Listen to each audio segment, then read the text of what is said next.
Assalamualaikum warahmatullahi wabarakatuh. Bismillahirrahmanirrahim. Innal hamdalillah nahmadu wa nasta'inuhu wa nastaghfiruh wa na'udzu billahi min sururi anfusina wa min sayyiati a'malina may yahdihillahu fala mudhillalah wa may yudlilhu fala hadiyalah. Asyhadu an la ilaha illallah wa asyhadu anna Muhammadan abduhu wa rasuluh la nabiyya wala rasula ba'da amma ba'd. Selamat pagi Bapak dosen dan teman-teman lainnya yang berbahagia. Pertama-tama marilah kita panjatkan puja dan puji syukur kita kepada kehadirat Ilahi Robbi karena telah memberikan rahmat, kesehatan dan keselamatan sehingga kita dapat bermuajahah pada pagi hari ini. Perkenalkan, nama saya Kamal Irsyad Hadikusumo dari kelompok 11 dengan NIM 2102 01 11 0017.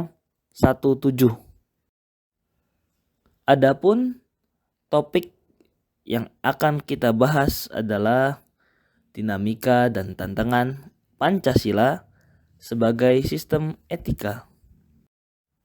Sebelum kita memasuki materi, saya mengajak saudara untuk memahami apa itu Pancasila sebagai sistem etika.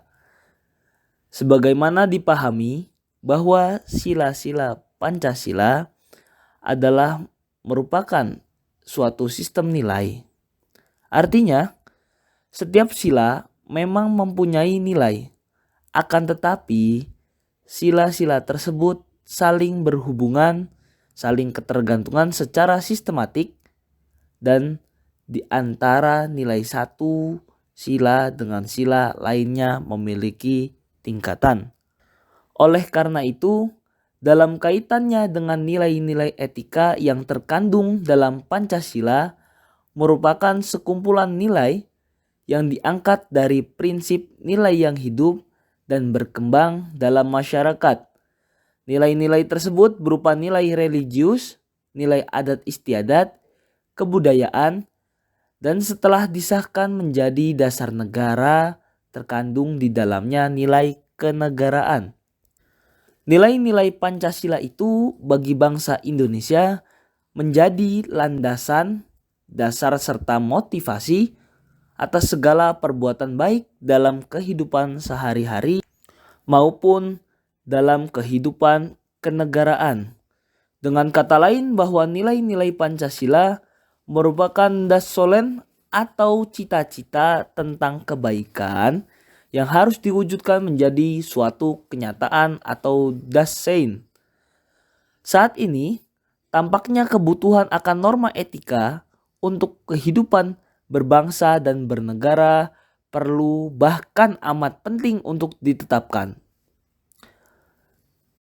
Etika kehidupan berbangsa meliputi sebagai etika sosial dan budaya. Etika ini bertolak dari rasa kemanusiaan yang mendalam dengan menampilkan kembali sikap jujur, saling peduli, saling memahami, saling menghargai, saling mencintai dan tolong-menolong di antara sesama manusia dan anak bangsa. Selain itu, etika ini juga menghidupkan kembali budaya malu, yakni malu berbuat kesalahan dan semua yang bertentangan dengan moral agama dan nilai-nilai luhur budaya bangsa. Berikutnya kita masuk pembahasan yang pertama, yaitu dinamika Pancasila sebagai sistem etika.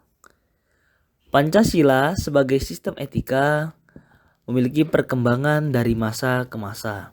Yang pertama, pada zaman Orde Lama, pemilu diikuti oleh banyak partai dan dimenangkan 4 partai politik, yaitu Partai Nasional Indonesia (PNI), Partai Muslimin Indonesia (Parmusi), Partai Nahdlatul Ulama (PNU), dan Partai Komunis Indonesia (PKI).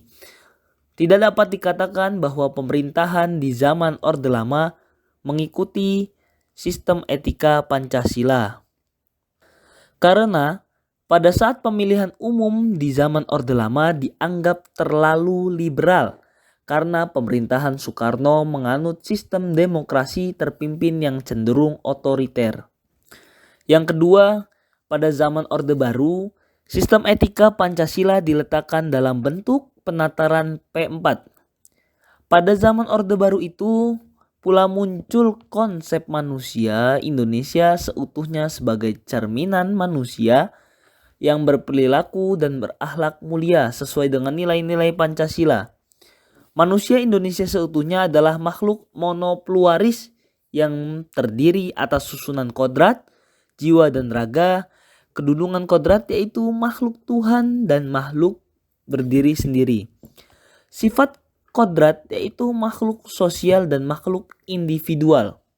Keenam unsur manusia tersebut saling melengkapi satu sama lain dan merupakan satu kesatuan yang bulat. Manusia Indonesia menjadi pusat persoalan, pokok dan perilaku utama dalam budaya Pancasila. Yang ketiga, sistem etika Pancasila pada era reformasi. Pada era reformasi ini, sistem etika Pancasila tenggelam dalam euforia demokrasi. Namun seiring dengan perjalanan waktu, disadari bahwa demokrasi tanpa dilandasi sistem etika politik akan menjurus pada penyalahgunaan kekuasaan serta Machiavellisme, menghalalkan segala cara untuk mencapai tujuan. Yang keempat, pada masa sekarang, Indonesia menuju pada Indonesia yang dewasa yang dimana semakin maraknya terjadi kasus pembunuhan, korupsi yang merajalela. Ditinjau dari sila yang pertama, ketuhanan yang Maha Esa. Kasus ini termasuk melanggar sila pertama yang dimana dijelaskan bahwa Indonesia adalah rakyat yang beragama. Membunuh sama dengan mengambil nyawa seseorang dengan sengaja maupun tidak. Dalam kasus ini, seorang pembunuh telah melanggar nilai-nilai agama maupun agama manapun tidak memperbolehkan umatnya melakukan pembunuhan. Manusia diciptakan Tuhan saling menjaga, mengasihi, dan saling menyayangi satu sama lain. Di setiap agama tentunya mengajarkan nilai-nilai kebaikan. Dari kasus ini sungguh menjadi suatu keprihatinan bagi bangsa Indonesia di mana semakin maraknya kejahatan menjadi-jadi setiap tahunnya yang dipengaruhi oleh berkembangnya teknologi dan pengaruh ekonomi. Di setiap tahunnya pengangguran semakin meningkat, lapangan pekerjaan yang tidak sebanding dengan tenaga kerja yang dibutuhkan juga suatu hal yang mempengaruhi semakin meningkatnya kriminalitas di Indonesia termasuk pembunuhan ini. Banyak hal yang mempengaruhi pelaku melakukan hal ini baik faktor ekonomi atau faktor lainnya. Sehingga pelaku dengan teganya melakukan hal yang tidak berperi kemanusiaan dan seperti bukan umat beragama. Seharusnya umat beragama saling menghargai satu sama lain, mengasihi serta menebarkan kebaikan kepada sesama sesuai Pancasila pertama, yakni ketuhanan yang Maha Esa, bukan saling membunuh dan mengambil nyawa orang lain yang dilarang oleh agama manapun.